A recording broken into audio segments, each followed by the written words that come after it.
Gustong-gusto mo ba pumuti ang balat mo? It's niacinamide. Pwedeng-pwede sa skin all types. Ayaw na ayaw talaga natin maging dry ang ating balat. Wala ka kasing jowa. Number 1, tinutulungan ka lang naman ito maging fresh. Kung ayaw mo nun, huwag kang gagamit nito. Number 2, ayaw mong lumiit ang mga pores mo. Ang niacinamide lang naman ay nakakatulong para bawasan ang oil production.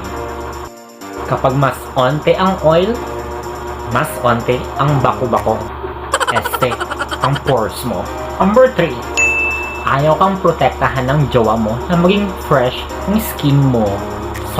Dahil baka makahanap ka ng iba kung maging fresh ka.